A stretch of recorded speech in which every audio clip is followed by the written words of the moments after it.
कि कनीज़ा ने फातिमा की आरज़ू है। समझ रहे हैं? कुछ ऐसी भी होती हैं कि वो चाहती हैं कि बाजारों में हमें कोई देखे, हमारे हुस्न की नुमाइश हो, मगर कुर्बान जाओ वो मदीना की लड़की जब निकली ना चादर ओढ़ के, मनचले ने जब उस पर नजर डाली ना तो उसे बर्दाश्त ना हुई।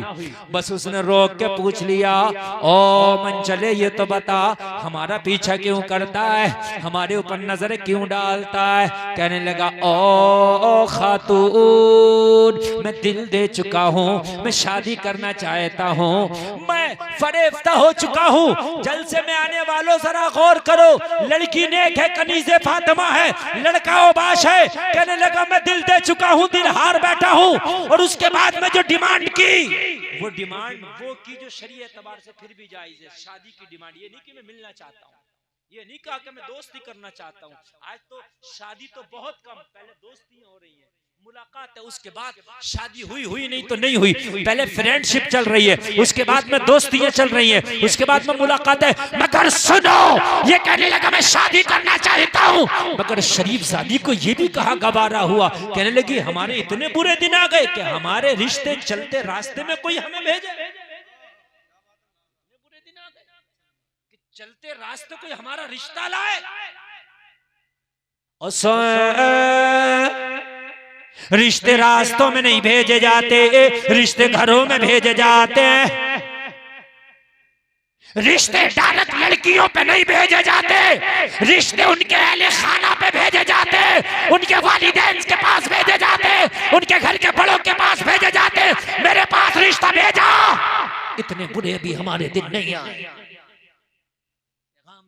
नौजवानों जो डायरेक्ट रिश्ते तुम लेके जा रहे हो और डायरेक्ट जो रिश्ते कर रहे हो, और ये जो आज फैशन चल चुका है, लड़कियां भी कह रही हैं कि हम वही शादी करेंगे, ये कयामत की निशानी है। मेरे नबी का फरमान है जब कयामत करीब आएगी तो कयामत की एक निशानी ये होगी कि दीवारों से गाने बजाने की आवाजें आएंगी। आज दीवारों से गाने बजाने की आवाजें आ रही है कि नहीं आ रही है? कहाँ आ रही है बताओ, किसकी दीवार से आ रही है? बताओ कहाँ है, बताओ कोई बता सकता है? अच्छा मुझ में हंसने की बात नहीं, बात समझिए, कोई बता सकता आ रही है? देखो ऐसे आ रही है, मैं बताऊंगा, आपने सही कहा लेकिन शायद आप बता ना पाए। ऐसे आ रही है गाने बजाने की। अब जो सिस्टम चल रहा है, लाइट फिटिंग अंडरग्राउंड, पानी फिटिंग अंडरग्राउंड, ठीक, कनेक्शन एसी का अंडरग्राउंड, और स्पीकर का कनेक्शन भी अंडरग्राउंड, सब दीवारों में फिक्स चल रहा है। बात है कि नहीं है? एलसीडी लगी है अंडरग्राउंड, दीवार से आवाज आ रही है। ये आ रही है। अल्लाह के रसूल ने फरमाया था कयामत की एक निशानी है कि लोगों की जान अच्छाई बुराई की खबर देगी। ये मोबाइल जो है रखा है ना हमारी पैंट की जेब में, यहाँ से घंटी बजी, ब्लूटूथ लगा है, मोबाइल को हाथ लगाने की भी जरूरत नहीं है, और जांग ने अच्छाई बुराई की खबर दे दी कि वहां मैयत हो गई और वहां शादी। बोलो है कि नहीं है? अल्लाह के रसूल ने फरमाया कयामत की एक निशानी होगी कि वक्त में बरकत नहीं रहेगी। अरे यार अभी तो दिन निकला था, शाम हो गई, अभी तो यार जुमा गुजरा था, फिर जुमा आ गया। अरे जुमा तो छोड़ने मियां, जिनकी उम्र 70 साल की है वो आज ये कहते हमने सुने, यार हमें ऐसा लगता है कि कल ही तो हम पैदा हुए थे और अपने गांव की गलियों में खेलते थे, यार आज बाल सफेद हो गए, बुढ़ापा आ गया। हाँ ये 70 साल का जमाना कैसे गुजर गया पता ना चल सका। हकीकत है लोगों, खत्म हो गई है वक्त की बरकत। नबी ने फरमाया था साल ऐसे गुजरेंगे महीनों की तरह, महीने गुजरेंगे हफ्तों की तरह, हफ्ते गुजरेंगे दिनों की तरह, दिन गुजरेंगे घंटों की तरह। कयामत की निशानी, बोलो है कि नहीं है? लोगों, एक कयामत की निशानी है कि झूठों की इज्जत होगी, सच्चों को लोग जलील समझेंगे। झूठों की इज्जत और सच्चों को लोग, अगर आदमी दाढ़ी लगा ले, टोपी ओढ़ के, कुर्ता पजामा पहन के, झूठ ना बोले, कम बोले, बुराई ना करे, चुगली ना करे, हराम काम ना करे, अपना कमाई में खुश रहे, तो लोग उसे मुल्ला जी कहना शुरू कर देते। मुल्ला जी कहाँ जा रहे हो? उसे बावला, आज मुल्ला जी बावले को कहा जाता है आज के दौर में, जबकि मुल्ला जी बहुत बड़ा लफ्ज था, मगर आज के दौर में और जो झूठ बोले, चीटिंग करे, दलालियां करे, इधर का उधर करे, लोग कहे नेताजी जा रहे हैं। मेरे भाई हकीकत बात है, ये बात हंसने की नहीं, कयामत की निशानी बता रहा हूं मेरे भाई। दिल पे हाथ रखो कि कयामत कितने करीब है। मस्जिदों में और कब्रिस्तानों में लोग दुनिया की बातें करेंगे, कयामत की निशानी है। बोलो हो रही है कि नहीं हो रही है? मस्जिदों में और कब्रिस्तान में दोनों जगह ऐसी हैं। मस्जिद में अल्लाह को राजी किया जाता है, कब्रिस्तान में आखिरत को याद किया जाता है। लेकिन दोनों जगह मेरे भाई दुनिया की बातें हो रही है, कयामत की निशानी। और बताऊं आपको कयामत की निशानी, बेहयाई आम हो जाएगी। क्या हो जाएगी? बेहयाई। बोलो आम हो गई कि नहीं हो गई? आज अगर आप बेहयाई को रोकना चाहो तो आपको लोग बेवकूफ कह रहे हैं। अरे अजीब बेवकूफ आदमी। एक जगह शादी में आदमी ने कहा औरतें अलग मर्द अलग हो जाओ, तो उसे मारने तैयार हो गए। सब बोले शादी खराब कर रहे हैं हमारी। सही बता रहे। अगर आज आप ये कहो कि भाई जो आज बेहयाई चल रही है इसे रोको, तो लोग आपको दीवाना कहेंगे, पागल कहेंगे। हकीकत बता रहा हूं मैं। निजामे मैकदा को जिस तरह बिगड़ा है साकी, उन्हीं को जाम मिलता है जिन्हें पीना नहीं आता। हालात बहुत खराब है, बहुत खराब। और कयामत की दो चार निशानियां सुन लो, तकरीर आगे बढ़ाओ। तुम्हें कुछ पता नहीं, तुम कह रहे हो हम तरक्की कर रहे हैं, आगे बढ़ के तरक्की नहीं, कयामत करीब आ गई, बहुत करीब आ गई, बहुत करीब आ गई मेरे भाई कयामत। अल्लाह के रसूल ने फरमाया था अरब की जमीन में खेतियां होंगी, और हो रही है खेतियां। अरब में खेतियां नहीं थी, अब हो रही है, अब हो रही है। अल्लाह के रसूल ने फरमाया था फितनों का आगाज हो जाएगा, फितने बहुत ज्यादा होंगे। फितने देखो, आज हर गांव में दो तीन फितने, सही बता रहा हूं मैं, हर गांव में दो चार फितने अलग, नए से नए फितने उठ रहे हैं, नए से नए फितने। नाच गाने वालों की इज्जत होगी, हीरो आ जाए, हीरोइन आ जाए तो लोग मरने तैयार होते एक झलक देखने के लिए। सही बता रहा हूं। हाँ, हीरो आ रहा, हीरोइन आ रही है। हीरो हीरोइन नाचने गाने वाले तो क्या करने वाले, मुझे बताओ। वो अलग बात है कि स्पेशल तरीके से नाच रहे हैं, बड़े स्टेजों पर नाच रहे हैं, लेकिन है तो नाचने गाने वाले, इसके अलावा तो कोई और नहीं है ना उनका काम। लेकिन आज इज्जत देखो उनकी, है ना। बेहतरीन आलिम, बेहतरीन मस्जिद का इमाम, पंजवक्ता नमाजी, खुदा की कसम इतनी इज्जत आप उसकी नहीं करोगे जितनी इज्जत एक नचकइये की कर रहे हैं आप, एक नाचने वाले की आप कर रहे हैं। ये कयामत की निशानी है, कयामत की निशानी। बड़ों का अदब खत्म हो जाएगा, बड़ों का अदब नहीं है, बिल्कुल खत्म है। पहले बड़ों के अदब बहुत ज्यादा थे। महल्ले का अगर कोई बुजुर्ग है तो उसके सामने नहीं बोलते थे, यार ताऊ बैठे हैं, चचा बैठे हैं, दादा बैठे, उनके सामने बात नहीं करता था। लेकिन आज चचा से कह रहा तुम्हें क्या पता, खामोश हो जाओ, मैं जानता हूं, तुम्हें क्या पता। सही बता रहे हैं मेरे भाई, ये कयामत की निशानी है। और एक आखिरी निशानी बता दूं, तकरीर आगे बढ़ाऊं, निशानियां बहुत है मगर आखिरी बता दूं, लड़कियां अपने मुंह से बर मांगेगी, अपने मुंह से कहेंगी मैं वहां शादी करूंगी। कह रही है कि नहीं कह रही है? कहने की बात कर रहे हैं आप। हद यहां तक है कि गैर मुस्लिमों तक से शादियां कर रहे हैं। और बाप अगर टोपी भी उनके कदमों में डाल रहा है कि मेरी इज्जत की लाज रख ले, तो कह रही है खाक में जाए तेरी टोपी और खाक में जाए तेरी इज्जत। मैं अपने इश्क को जो है परवान चढ़ाऊंगी, मैं अपने इश्क की खातिर तेरी इज्जत को नहीं देखूंगी। हाय हाय लोगों, आज हमारी कलमा पढ़ने वाली बेटियां गैर मजहब वालों के साथ शादी और ब्याह रचा रही हैं। ये कयामत की निशानी है, ये कयामत की निशानी है मेरे भाई। कयामत करीब है, बहुत करीब है, ज्यादा दूर नहीं बचा मसला। लोगों, जब उस लड़के ने उसका रास्ता रोका तो कहा मन चले सुन, तू शादी का पैगाम लेकर के आया है तो ये तरीका नहीं था, मेरे घर में शादी का पैगाम लेकर जाता, मेरे अहले खाना से शादी की बात करता, ये डायरेक्ट जो मुझसे शादी की बात कर ली, मेरे लिए मर जाने के लिए कोई जगह नहीं है, मेरा रास्ता तका है, लगता है जमीन फट जाए, मैं इस जमीन में धंस जाऊं। हाय मुझे कितनी हया आई है, जबकि चादर लपेटे हुए है, जबकि हिजाब में है, उसका चेहरा नजर नहीं आ रहा है, उसकी आंखें नजर नहीं आ रही है, उसके बदन का हिस्सा नजर नहीं आ रहा है, मगर फिर भी लड़के ने तका, उसे पसंद नहीं आया, लड़के ने शादी का पैगाम दिया, पसंद नहीं आया, कहने लगी ओ लड़के मुझे तेरी ये बदतमीजी जरा बराबर भी नहीं भाई, मुझे नहीं भाई। जरा गौर से सुनना मेरे भाई, जो मैं जुमले बोल रहा हूं, अपने घर की बच्चियों को सबक दो कि अगर तुम्हारे घर की बच्चियों से, तुम्हारे घर की खवातीन से कोई गैर आदमी आके बात करे तो उससे सीधे मुंह बात भी ना करे। ये जो अंदाज है ना कि हंस के बात कर लिया, बात के मुस्कुरा के बात कर दिया, ये बिल्कुल जहर है। ये अंदाज बिल्कुल जहर है। अगर कोई गैर आए पहले तो बात ना करे, और कभी बहालत मजबूरी अगर ऐसा बात करने का मौका पड़ जाए तो इस तरह से बात करें जैसे बात करने में कड़वाहट है।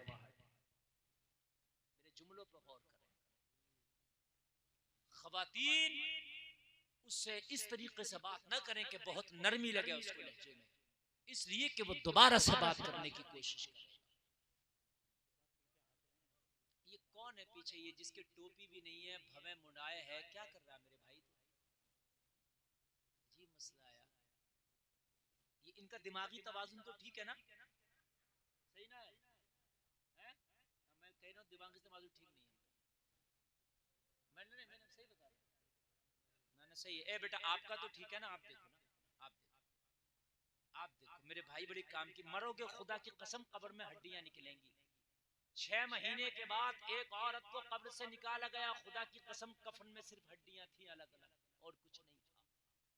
और वो खवातीन थी जो अपने बाल खोल के और बहुत ज्यादा मेकअप करके बाजारों में निकलती थी, अपने सर को तान के कि आज मुझसे ज्यादा कोई हसीन और जमील नहीं है, मगर खुदा की कसम कब्र ने उसकी हड्डियों के अलावा कुछ नहीं छोड़ा, सिर्फ हड्डियां थी।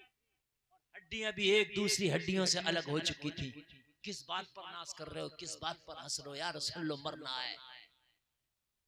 उस लड़की ने कहा सुन, मुझे तेरा ये रवैया पसंद नहीं आया, ये रवैया नहीं भाया।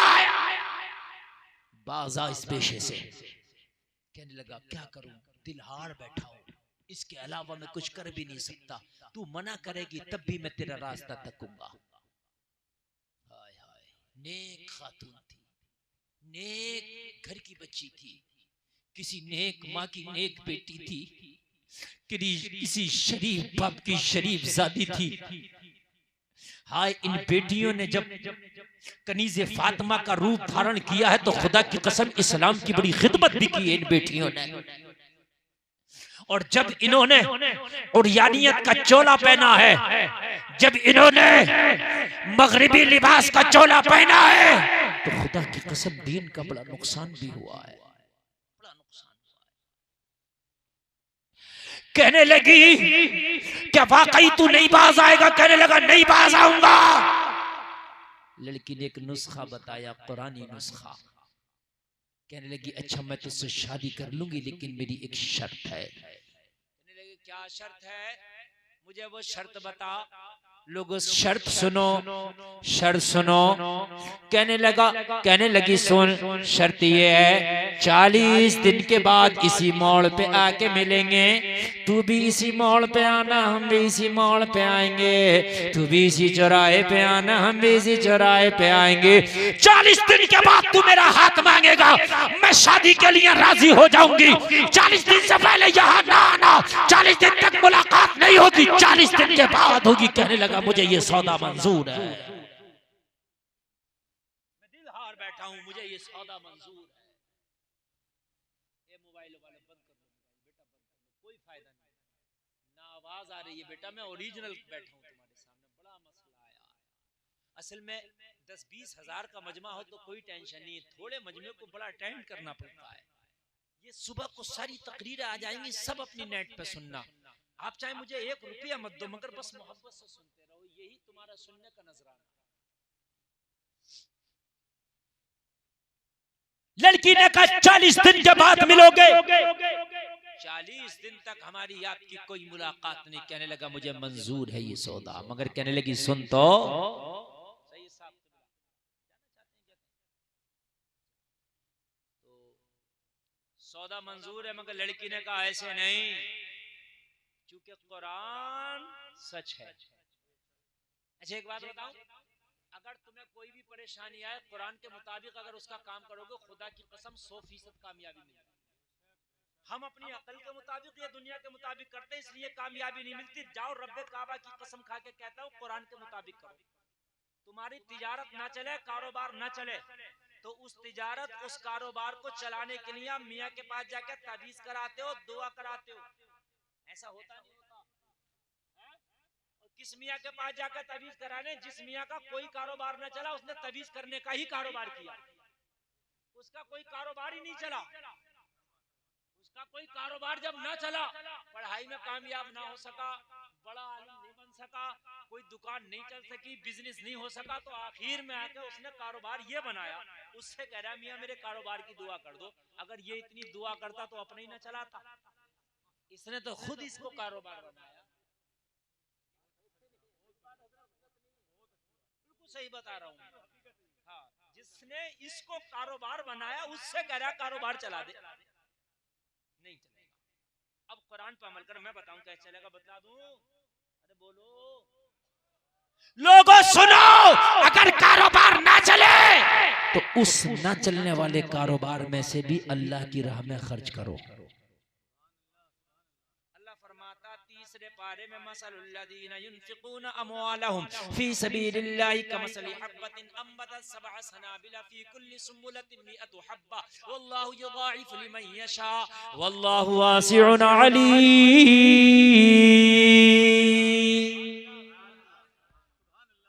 जो सिक्का, जो रुपया, जो पैसा अल्लाह की राह में खर्च किया जाए, उस पैसे की मिसाल उस दाने की तरह है जिसको जमीन में डालते हो, एक दाने से 7 बालियां निकलती हैं। हर बाली में अल्लाह 100 दाने पैदा करता है। एक दाने की अल्लाह 700 बना देता है, और अल्लाह अगर चाहता है तो इससे भी ज्यादा बढ़ा देता है। अगर तुम्हारा कारोबार ना चले तो फिर सदका करो, अल्लाह की राह में खर्च करो, कारोबार चलने लगे।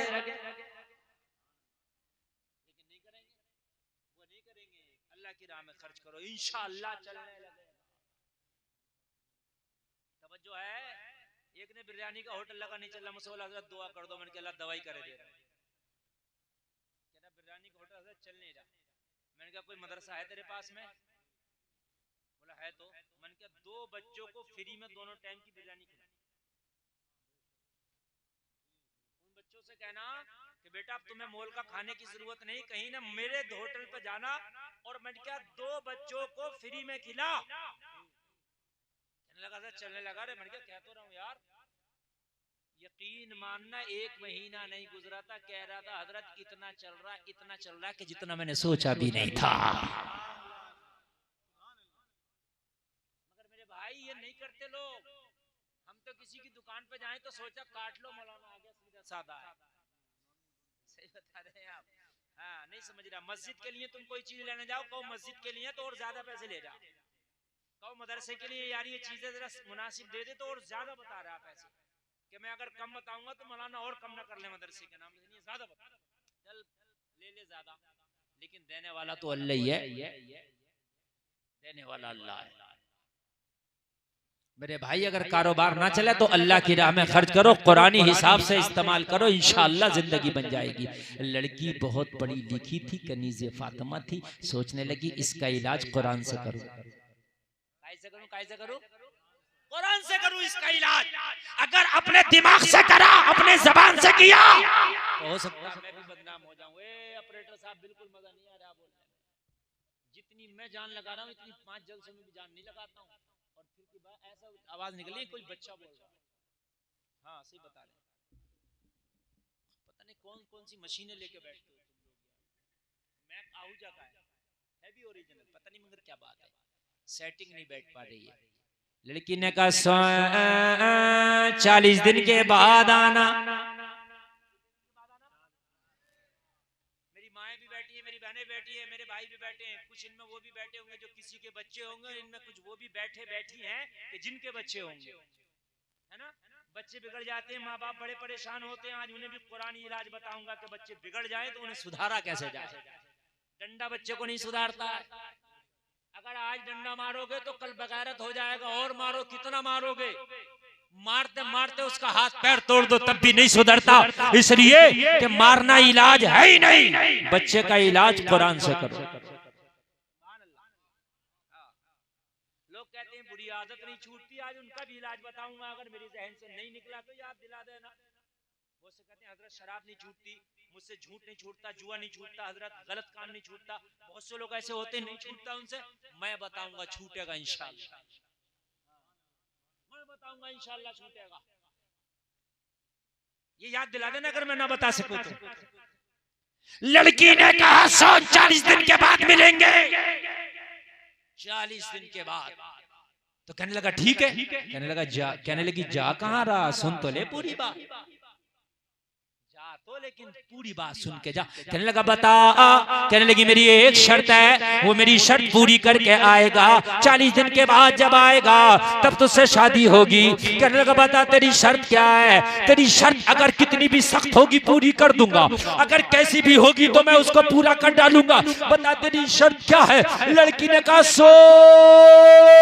40 दिन तक मस्जिद नबवी में पहली सफ में खड़े होके उमर के पीछे बाजमात 40 दिन की नमाजें पढ़ के यहाँ के मुझसे मिलना, फिर शादी के लिए हाथ मांगना, फिर शादी हो जाए।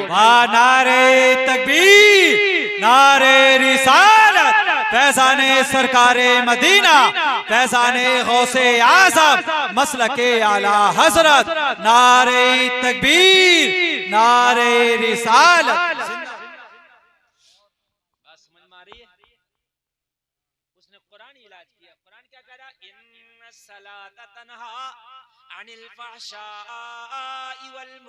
कुरान कह रहा बेशक नमाज बेहयाई और बुरी बातों से रोक देती है ना।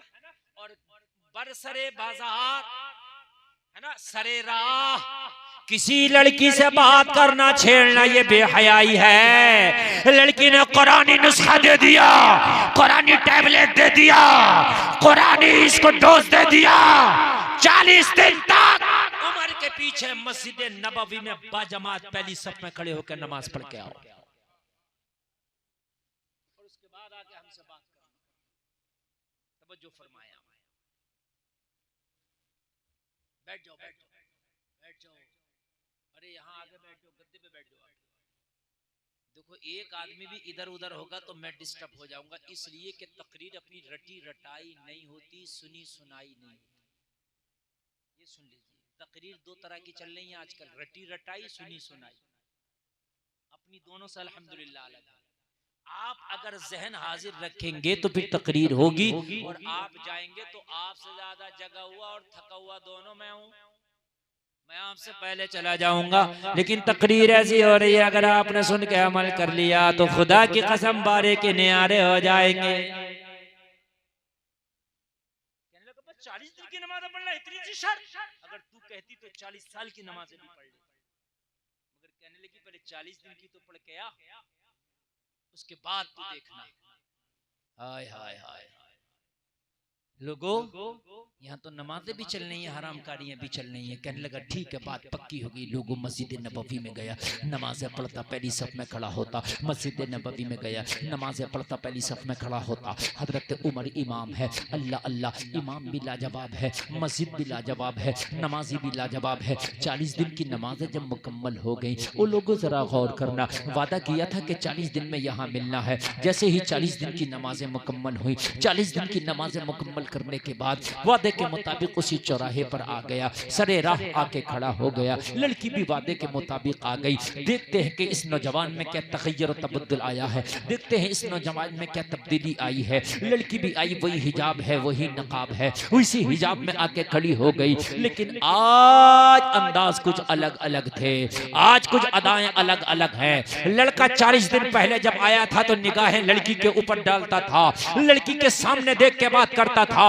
लेकिन 40 दिन की नमाज पढ़ के आया है तो निगाहें ऊपर नहीं उठी हैं, लड़के की निगाहें जमीन में गड़ी हैं। अब नहीं देखता निगाह उठा के।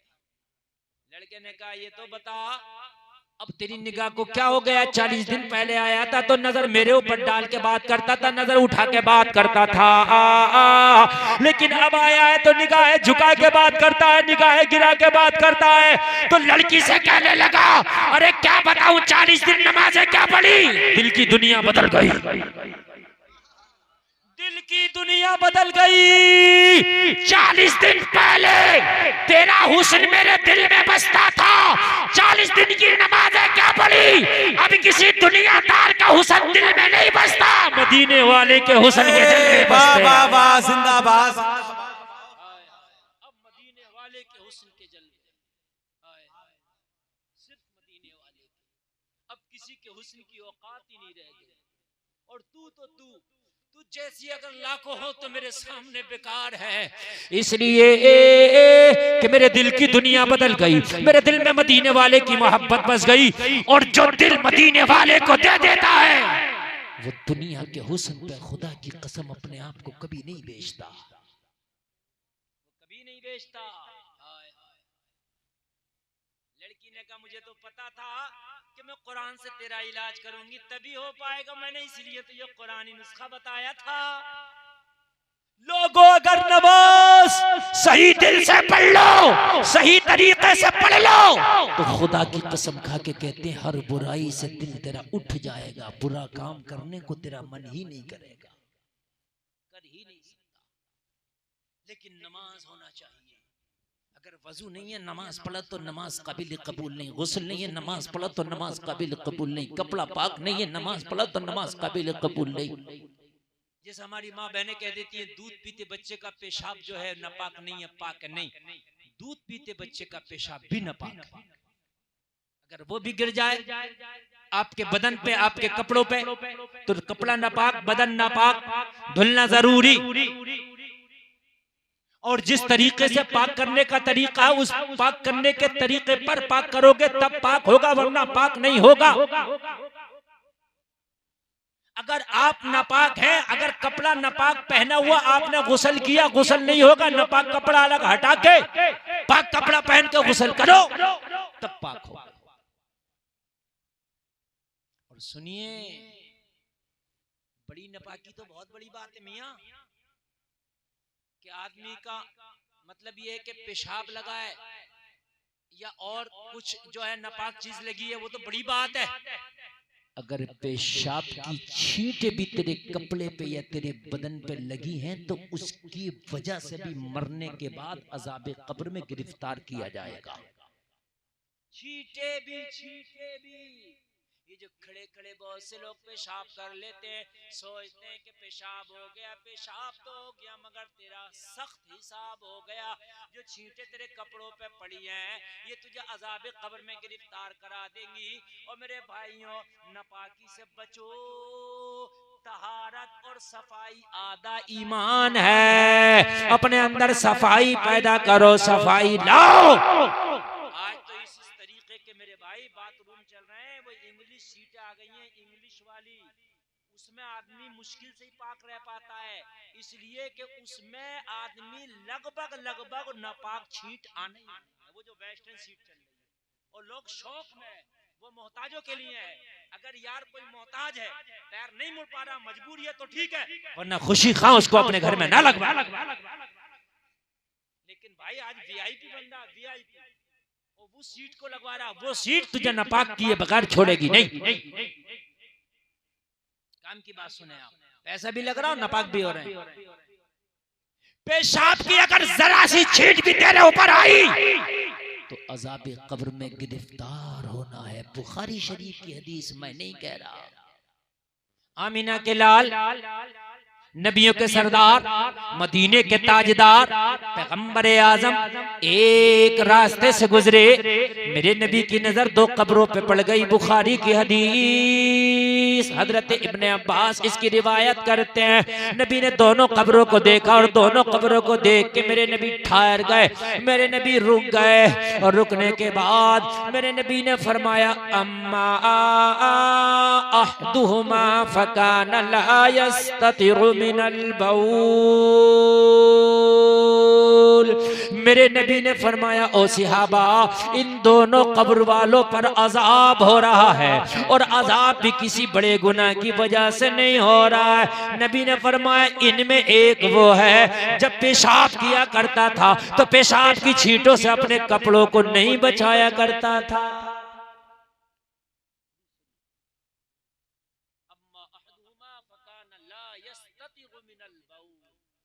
कान खोल के सुने, बाज तो एक हफ्ता बगैर इस्तिंजा का रह रहा है, उससे कहो कि भाई नमाज पढ़ ले, तो क्या कह रहा मौलाना, कपड़े पाक नहीं है। मरेगा तो क्या फरिश्ते से भी कह देगा कि अभी मेरी रूह ना निकाल, मेरे कपड़े पाक नहीं है।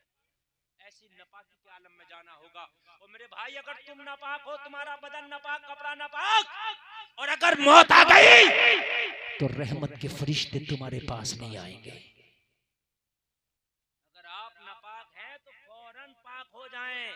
अगर रात में किसी टाइम में हो, टोपे वालों, रात में किसी टाइम नापाक हो गए तो उसी वक्त पाक होना जरूरी है। इंतजार सुबह का ना करो, क्या मालूम सुबह से पहले तुम्हारी मौत आ जाए। बात समझ में आ रही है नहीं? असल में ये तकरीर जो थी कुछ पढ़े लिखे लोगों में करने की थी और मैंने आप लोगों में कर दी। आप लोग हैं कि बस जल्दी से मौलाना कुछ इधर उधर की बात करें जिसमें हमें मजा आए, हंसे और अपने ठट्टे लगाएं और चले जाएं। और वो तकरीरें मैंने कर दी बंद, बिल्कुल बंद, इसलिए कि मैंने वो इसरा के लिए की थी वो तकरीरें भी, मगर चैनल वालों ने उस पर ईमू लगाया, खी खी खी खी खी खी लगाया, और करने के बाद में उसका माना ही दूसरा कर दिया, उसका माना ही अलग कर दिया। मेरा उससे भी मकसद क्या था? मकसद उससे भी था लोगों की इस्लाह, अपना तरीका होता है इस्लाह करने का। तो मैंने बदल दिया चैनल, मैंने गेरी बदल दिया। अब दिखाओ हंस के कैसे हंसोगे। अरे भाई ये चादर क्या कर रहे हो? अरे इसको यार सीधा कर, तुम्हारी चादर तुम्हें ले डूबे। यार एक बात बताओ, कितनी अच्छी तकरीर चल रही है मेरे भाई। पेशाब की छींटों से भी अपने आप को बचाना जरूरी है। ये जो एक एक हफ्ते तक बगैर इस्तिंजा के घूम रहे हैं, और मुझे तो ऐसा लगता है इस्तिंजा कितने लोग करते होंगे, मैं मुसलमानों की बात कर रहा हूँ, गैरों की नहीं। मुश्किल से 40 से 30% ऐसे मुस्लिम है जो इस्तिंजा करते होंगे, यानी वो पाक करते होंगे, वरना पेशाब किया और ऐसे ही पैजामा और पैंट बांध लिया। जब छींटों के मारे बुखारी की हदीस कह रही है कि अज़ाब कब्र में गिरफ्तार होगा, तो ये बताओ कि जब 50 ग्राम पेशाब पैंट में लेके घूमेगा तब क्या होगा? बात है कि नहीं? जब 50 ग्राम पेशाब पैंट में लेके घूमोगे तब क्या होगा? ये तो तुम खुद फैसला करो।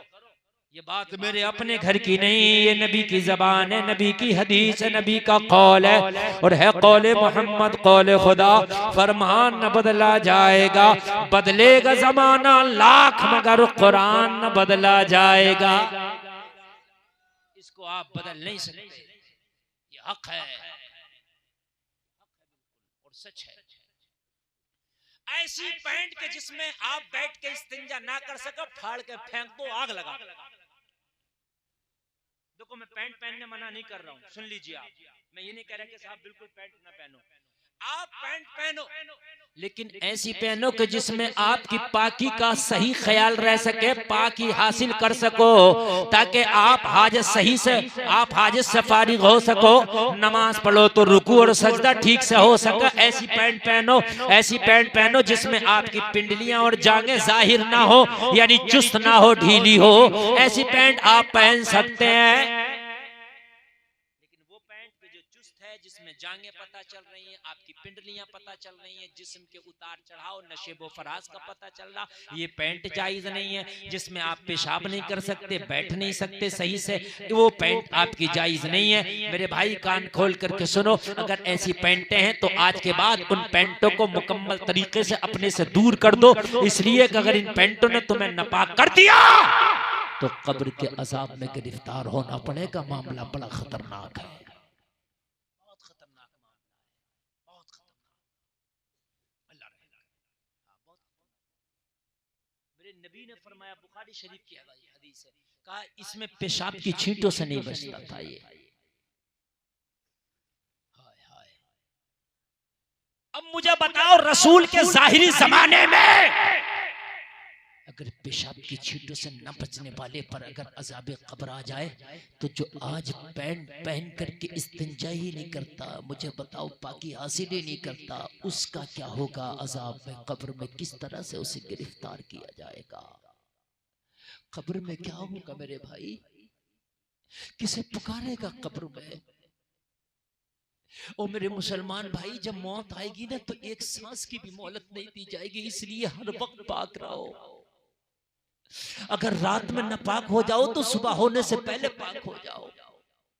और एक बात बताओ मेरे भाइयों, तो बड़ी अच्छी फैसिलिटियां है, हर घर में गुसल खाना बना हुआ है, हर घर में नहाने की सुविधा है, टोटी है, टंकी, पानी लगे हैं, गर्म के लिए गीजर लगे हैं। और मेरे भाइयों 1400 साल पहले जाओ, न घर में टोटी है, न घर में टंकी है, न घर में नल है, न घर में कोई गीजर है, न गैस का चूल्हा है। और मेरे भाइयों सर्दियों की रातें आती थी, लेकिन अल्लाह वालों को अगर गुसल की हाजत हो गई तो उसी वक्त गुस्ल किया करते थे और पाकी हासिल किया करते थे, ताकि मौत आए तो पाकी के आलम में। आज ऐसे कैसी नापाकी के आलम में मेरे भाई जिंदगी गुजर रही है। जिस घर में जुनूबी हो, जिस घर में नापाक शख्स रहता हो, उस घर में रहमत का फरिश्ता नहीं आता।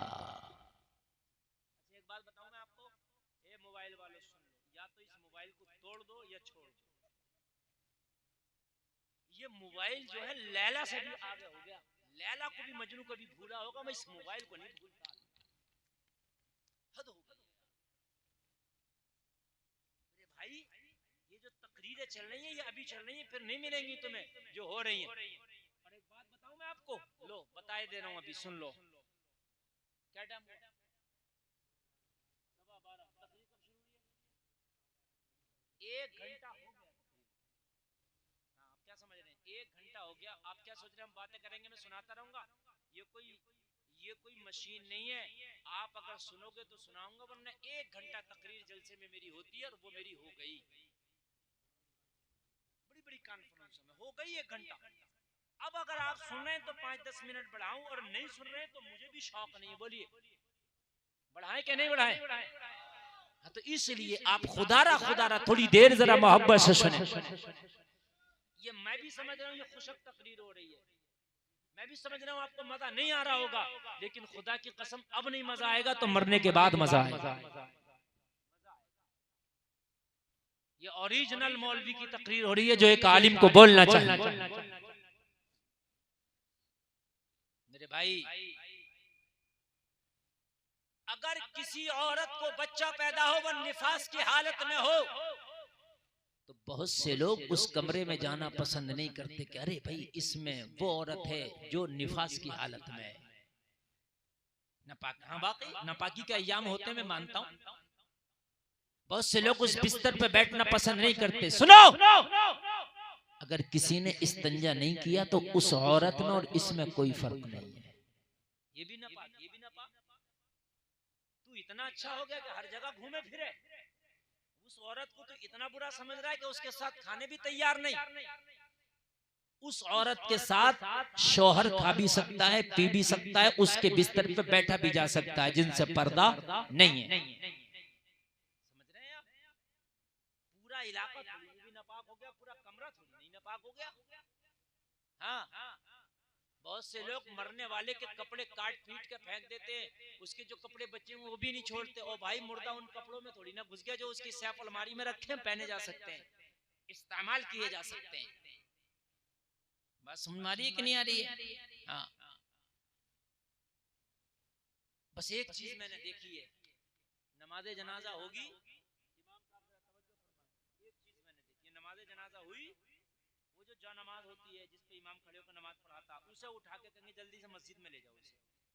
वो कफन का टुकड़ा ही तो मस्जिद में भेज रहा, तुझे और कुछ नहीं है मस्जिद में भेजने के लिए। मैंने सही कहा, देखा, इसे जल्दी से ले जाओ मस्जिद में क्या होगा इसका ये बताओ। ये जो कफन का टुकड़ा है तू अपने घर ले जा, मैं कह रहा हूँ जायज है इस्तेमाल करना।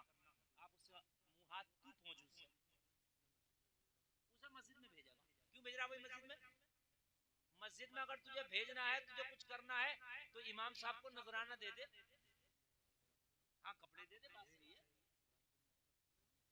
मगर नहीं मनाएगा, वो टुकड़ा भेजेगा जल्दी से लेके जाओ। मैंने देखा कई कई नमाज़ें लटक रही हैं, अरे भाई ये किस लिए है कि साहब वो जनाजे की थी, हमने सोचा बिकार जाएगी तो मस्जिद में चले जा। मस्जिद में चले, मस्जिद में क्या मरहुओं का माल जाता है? मस्जिद में तो ज़कात भी नहीं लग सकती, ज़कात मस्जिद में नहीं लग सकती, उशर मस्जिद में नहीं लग सकता, सदक़े का माल मस्जिद में नहीं लग सकता, एकदम फ्रेश माल मस्जिद में लगता है, एकदम फ्रेश माल। हमने सोचा कि मुर्दों का माल मस्जिद का है भाई, ले चलो मत, नहीं, उस टुकड़े को मस्जिद में ना भेजे। और तुम्हें वैसे ही मस्जिद में भेजना है ना कि वो इससे वुजू पहुंच लेंगे लोग, तो 10 टावल लेके मस्जिद में टांग, अच्छे किस्म की, जो आदमी को देख के जी चाहे, वो व्हाइट होता है, वो ऐसा गंदा हो जाता है, मस्जिद में जाता है उसे छूने दिल नहीं करता आदमी का। बात समझ रहे? हाँ, अजीब मसले कि मस्जिद में उसे लेके जाओ, मस्जिद को तुमने क्या समझ लिया? एकदम फ्रेश माल मस्जिद में लगाओ। और इमामों को ये मत समझो ये 30 का और 10 का और 40 का दावत खाने के लिए इमाम है, नहीं, एकदम फ्रेश माल खिलाओ इमाम को। जब ये फ्रेश खाएगा तभी तो इसके पीछे नमाज सही होगी, जब माल सही नहीं खिलाओगे तो फिर नमाज कहां से सही होंगी? नमाज के लिए हुक्म है इमाम तलाश करो, हर एतबार से अफजल आला हो, तो उसकी खुराक भी तो अफजल आला हो। सूदिये के घर इमाम की दावत ना रखो, इमाम मना ना करे, तुम मना करो कि इमाम उसके घर दावत नहीं खाएगा, इमाम मना करेगा उसकी छुट्टी हो जाएगी, तुम मना करोगे तो शराबी की छुट्टी हो जाएगी। बात है कि नहीं भाई? इमाम अगर कहेगा मैं इसके घर नहीं खाऊंगा तो जाहिर सी बात है इमाम की क्या हैसियत है? तुम कहो बदअकीदा के घर इमाम की दावत नहीं, शराबी के घर इमाम की दावत नहीं, जुआरी के घर इमाम की दावत नहीं, सूदिये के घर इमाम की दावत नहीं।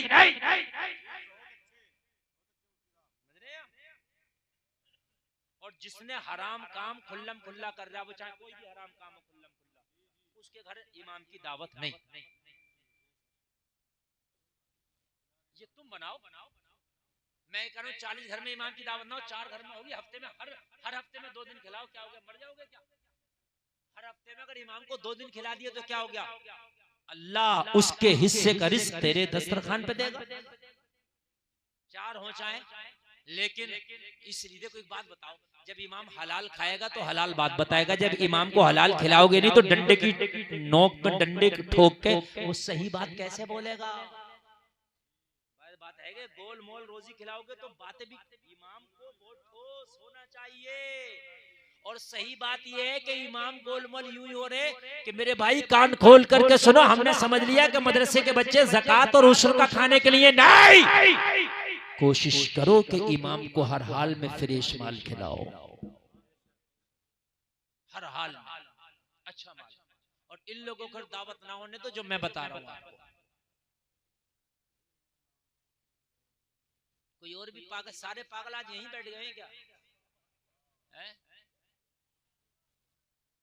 अजीब मसले हैं, सारे पागल यहीं बैठ गए मुझे लग रहा।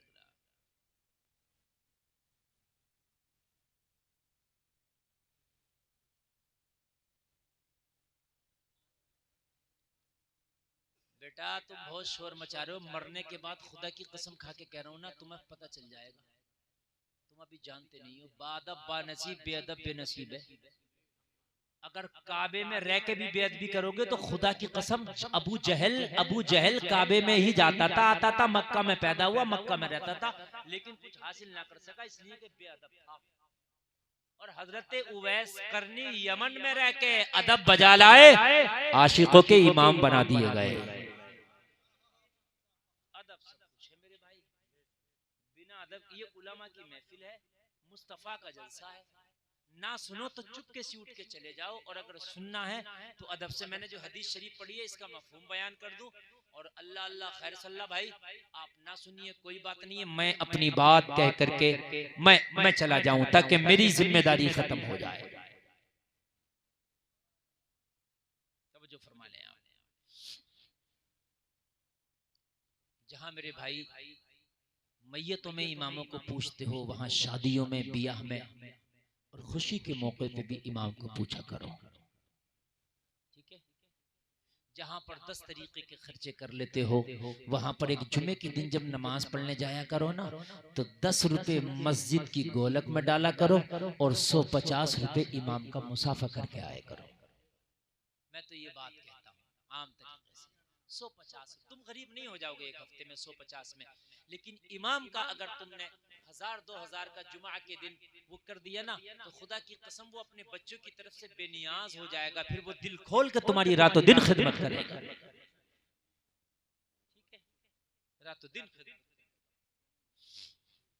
कुछ इमाम ऐसे हैं जो सेट से काम करते हैं, उनकी मजबूरियां उनके काम कराती हैं, इसलिए कि तनख्वाह में भला नहीं होता तो वो सेट से काम लगाते हैं। तुम इतना नवाज दो इमाम को, और अगर इमाम सेट से काम करे तो तुम सवाल कर दो, हजरत हमने तो इतना नवाज दिया कि अल्हम्दुलिल्लाह तुम्हारे बच्चों का भला पूरा हो जाता है, अब कोई और काम ना करो, सिर्फ हमारी खिदमत करो, सिर्फ हमें दीन सिखाओ। बात है कि नहीं मेरे भाई? हाँ, मैं अर्ज कर रहा था, सुने मेरे भाई, जब तक आपका जिस्म, कपड़ा, बदन पाक नहीं होगा, उस घर में रहमत का फरिश्ता नहीं आएगा जिस घर में जुनूबी होगा। सुन लीजिए आप, अगर जो निफास वाली औरत है वो भी नापाक है, और ये बिना इस्तिंजा वाला घूम रहा है ये भी नापाक है, इसलिए आप हमेशा पाक रहो, और मर्द तो चाहे तो साल में 365 दिन पाक रह सकता है। है तुम्हारे ऊपर, तो इस नेमत को अपने ऊपर से उठने ना दो। खुदारा खुदारा, बहुत से ऐसे उनसे कहो नमाज पढ़ लो तो कहते हैं कपड़े ठीक नहीं है। मेरे भाई तेरे कपड़े ठीक क्यों नहीं है? तू हमेशा कपड़े अपने ठीक रख। अब दूसरा जुमला सुनो, हदीस आगे मैं पढ़ रहा हूं और सुने इसको, बहुत जल्दी मैं पूरा कर रहा हूं। व अम्मल आखरु फकान यमशी बिन्नमीमा, मेरे नबी ने फरमाया इनमें दूसरा वो है जो अज़ाब कब्र में गिरफ्तार किया गया कि ये चुगली किया करता था। क्या करता था? चुगली। ये बड़ी अहम बात है, इस पे मैं थोड़ी देर गुफ्तगू कर लूं, मेरी माँ बहनें भी सुन लें और आप लोग भी सुन लें। ये दूसरा वो है जो चुगली किया करता था। चुगली क्या है लोगों? चुगली इधर की बात उधर करना, इधर की बात सुनो दूसरों से कहना, यहाँ की बात सुनो वहां कहना, वहां की बात सुनो यहाँ कहना, ये चुगली है। अगर किसी के अंदर कोई बुराई है, उस बुराई को दूसरों से बयान करना ये चुगली है, और चुगली शराब से बड़ा गुनाह है।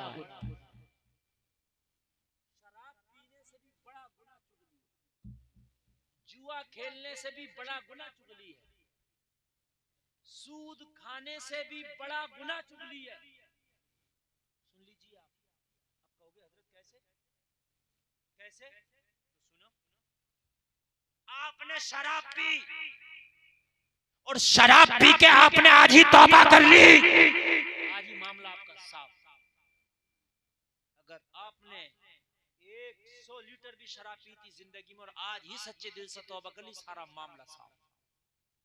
आप मरने के बाद बख्शे जाएंगे। तवज्जो फरमाइए, आपने जुआ खेला, तौबा कर ली, मामला साफ, लेकिन चुगली कर ली, तौबा कर ली, कबूल नहीं। चुगली ऐसा गुनाह है जो तौबा से माफ नहीं होता। बड़ा खतरनाक मसला मसला जो मैं बयान कर रहा हूँ मेरी माँ बहनें खास तौर से सुने, ये आदत हमारी माँ बहनों में ज्यादा, खवातीन में ज्यादा, जब तक इधर की उधर नहीं करती इनकी पेट की रोटी हजम नहीं होती। से बता रहा हूँ, जहाँ चार बैठेंगी वहाँ चार जगह की बात जरूर करेंगी। मेरी माँ बहनों बड़ा खतरनाक गुनाह तौबा करने से भी माफ नहीं होता। तो आप कहोगे हजरत कैसे माफ होता है? तो जिसकी चुगली करी है उससे पहले माफी मांगो, फिर अल्लाह से माफी मांगो, वो भी माफ कर दे तब अल्लाह माफ करेगा।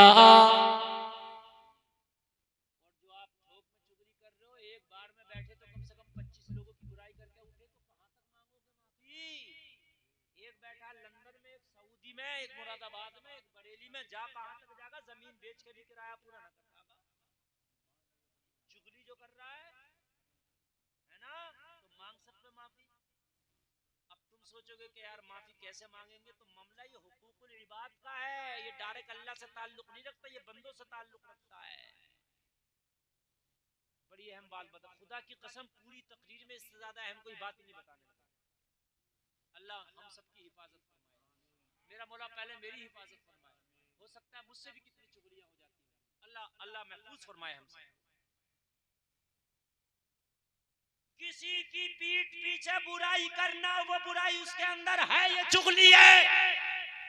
अल्लाह माफ नहीं करेगा जब तक कि उससे माफ नहीं करेगा। मरे हुए भाई के गोश्त खाने के बराबर बताया गया चुगली करने वाले को।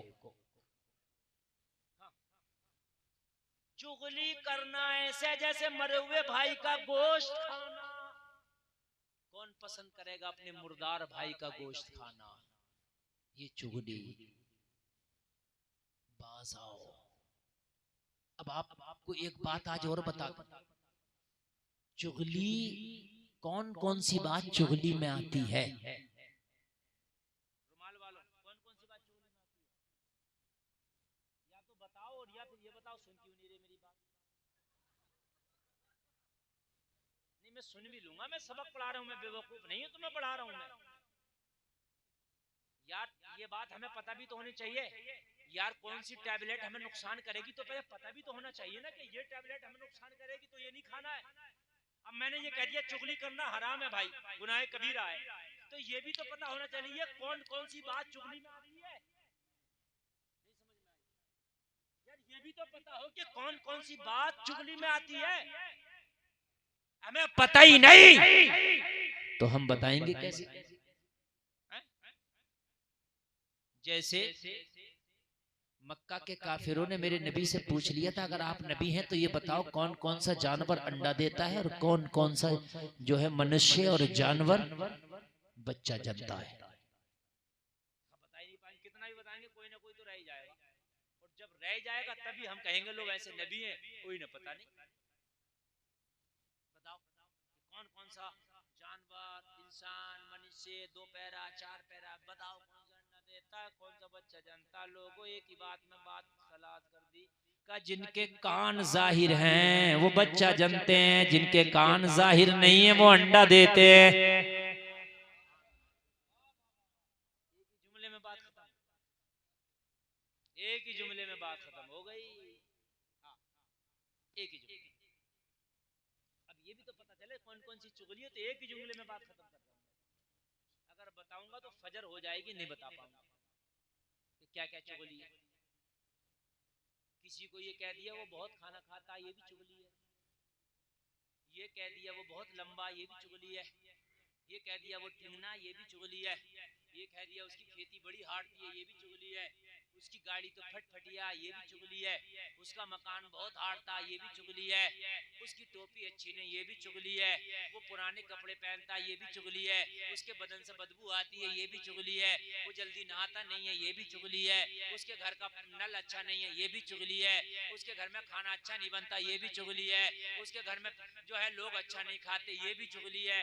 लोगों अब कहां तक गिनाऊं कि चुगली क्या क्या, इतनी इतनी सी बात है चुगली है। उसके घर की शादी अच्छी नहीं हुई, ये भी चुगली है। उसकी बारात अच्छी नहीं थी, ये भी चुगली है। उसका दूल्हा अच्छा नहीं था, ये भी चुगली है। उसकी बीवी अच्छी नहीं, ये भी चुगली है। उसका लिबास ऐसा है, ये भी चुगली है।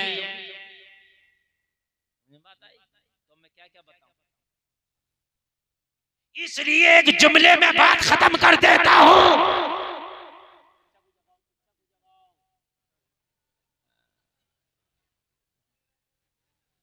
अच्छा, सोने वाला आदमी झूठ जरूर बोलता है, सही बात है। आप उसे उठाओ, सो रहा अगर ना तो, और उससे पूछो अच्छा बताओ अभी क्या कही हजरत ने, बोला था यहीं तो जरा सी झपकी लग गई, तो जग रहा हूं। नींद जो है बड़ी, लेकिन मेरे भाई मैं बड़ा हसास आदमी हूँ, मुझे 1 लाख के मजमे में भी बुलवाना, मैं पूरे मजमे पे ऐसी नजर रखता हूँ जैसी इतनों पर नजर रखता हूँ, सब पे नजर रखता हूँ। कौन सो रहा कौन, मैं अगर नजरअंदाज कर दूं तो वो अलग बात है, मैं कुछ ना बोलूं, बाकी मैं एक एक की हरकत से वाकिफ हूं कि कौन कौन इस वक्त क्या कर रहा है। इतना हसास आदमी हूं, और जब तक इतनी एहसास पैदा नहीं होगा जब तक स्टेज पर कामयाब आदमी नहीं हो सकता। ये एहसास होना चाहिए कि हम जब पढ़ रहे हैं तो कौन क्या कर रहा है, कौन हमें सुन रहा, कौन इग्नोर कर रहा। तवज्जो फरमाएं। जो चीज आप उसकी पीठ पीछे बयान कर रहे हैं उसको बाद में पता चले फला मेरे हवाले से ये कह रहा था, उसे तकलीफ हो वो बात सुन के वो चुगली। एक ही बात में बात, किसी के पीठ पीछे आप उसकी वो बात लोगों को बता रहे हैं, उसे सुनकर तकलीफ हो। आप ये कहें कि मौलाना गुलफाम की गाड़ी अच्छी नहीं, मुझे पता चला फला साहब हजरत आपकी गाड़ी की बुराई कर रहे हैं, मुझे तकलीफ होगी, तो ये चुगली होगी। बात समझ में आई कि नहीं आई? ये है चुगली, जो शराब से भी बड़ा गुनाह है, जो शराब से भी बड़ा गुनाह है। बाज आओ, इस चुगली से बाज आना बहुत जरूरी है। ये इतना बड़ा गुनाह तौबा करने से भी माफ नहीं होता, मगर जब आदमी चुगली करने पे आ जाए तो अवाम इमाम मौलवी मुफ्ती तक को नहीं छोड़ता। चुगली करता है तो नहीं छोड़ता, फिर तो बुराई जब करेगा तो मौलवियों की ले लो, इमामों की ले लो, मुफ्तियों की ले लो, सबकी। मेरे भाई खुदारा चुगली उसी को कहते हैं किसी के अंदर बुराई है बयान करना, ये चुगली है। और किसी के ऊपर बहतान लगाना, यानी बुराई नहीं थी अपनी तरफ से लगा के कह दिया, ये बहतान है। और बहतान की सजा ये है, अल्लाह जहन्नम में जब तक जलाएगा जब तक के तुम उस चीज को साबित ना कर दोगे आपने जिसके हवाले से वो बयान किया है। अब उसके अंदर वो वस्फ है नहीं तो आप साबित कहां से करोगे, तो जहन्नम में ही जलते रहना। बड़ा खतरनाक मसला है। बस 2 मिनट की बात और मेरी तकरीर बहुत लंबी हो गई। अल्लाह सलामत। आप लोग बोले जरा सुभान अल्लाह, और जोर से बोले सुभान अल्लाह। बस नबी ने 2 गुनाह बताए, दोनों कब्र वालों पे अजाब हो रहा था, तो नबी ने क्या क्या गुनाह बताया जरा बताओ इनका। पहले को क्या कहा, किस वजह से इस पर अजाब हो रहा है, पेशाब की छींटों से नहीं बचता था। दूसरे पे किस वजह से अजाब हो रहा है, चुगली करता था। बस ये 2 चीजें मैंने हदीस की बयान की, दोनों की वजह से इन पर अजाब हो रहा था। अब नबी ने क्या किया, अखज़ा जरीदतन रत्बा फशक्कहा बिनिस्फैन।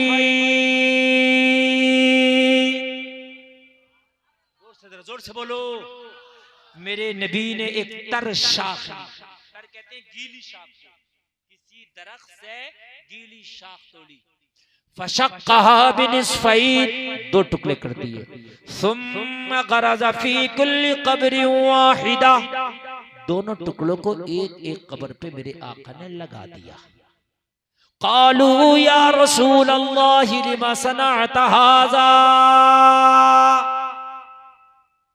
मेरे नबी ने जब ये दोनों टुकड़े कब्रों पे लगाए तो सारे सहाबा पूछ लिए, आका ये आपने किस लिए किया, ये आपने ये किया।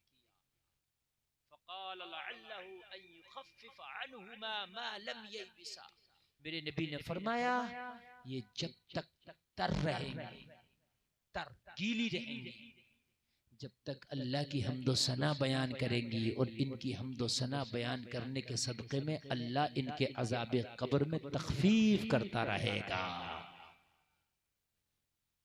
इसी हदीस से कब्र पे फूल डालने का हमें जवाज मिलता है। जो ये कहते हैं कब्र पे फूल डालते हो, ये कहां से जायज है? तो बुखारी की इसी हदीस से कब्र पे फूल डालने का जवाज, नबी ने तर शाखें लगाई जब तक तर रहेंगी अल्लाह की हमदो सना करेंगी, कब्र वाले के अजाब में तखफीफ होगी। तो अगर गीली शाख तर होती है तो फूल तो तर बतर होता है। इसे तो अगर मैं मसलूं तो शाख में पानी नहीं निकलेगा, लेकिन इसमें पानी निकल आएगा। बोलो है कि नहीं है? इस वजह से कब्र पर चादर नहीं डालो, बल्कि आप डालो तो फूलों की चादर डालो। फूल डालो, कपड़े की चादर डालने से बेहतर ये फूलों की चादर या फूल डाल, घास डाल हरी। इससे क्या है, वो जब तक हरी भरी रहेगी, जब तक कब्र वालों को उसका फायदा पहुंचता रहेगा। इसीलिए कब्रिस्तान में जो घास होती है उसे बिल्कुल जड़ से खत्म नहीं करना चाहिए। इसीलिए उलमा फरमाते हैं वो घास भी अल्लाह की हम्दो सना करती है और उससे जो है कब्र वालों को फायदा पहुंचता है। अल्लाह हमें कहने से ज्यादा अमल की तौफीक अता फरमाए। उठकर कोई नहीं जाएगा, आजम इकबाल की नात होना है और फिर आपने सुनना है। मैंने आपको बताया नमाज पढ़ो बेहयाई और बुरी बातों से रोकती है, लेकिन नमाज पढ़ो वजू ठीक हो, गुस्ल ठीक हो। मैं खाली वजू के बारे में आपको बता पाया और मेरी तकरीर खत्म हो गई, और मैंने मगर इतना आपको इशारा कर दिया कि कपड़ा पाक हो, बदन पाक हो, फिर नमाज आप सही से पढ़ो, इंशाअल्लाह बेहयाई और बुरी बातों से रुक जाओगे। एक बार कलमा शरीफ पढ़ो, ला इलाहा इल्लल्लाह मुहम्मदुर रसूलुल्लाह। उठकर कोई नहीं जाए, एक नात कलाम सुने, उसके बाद सलातो सलाम दुआ के बाद जाए। वमा अलैना इल्लल बलाग।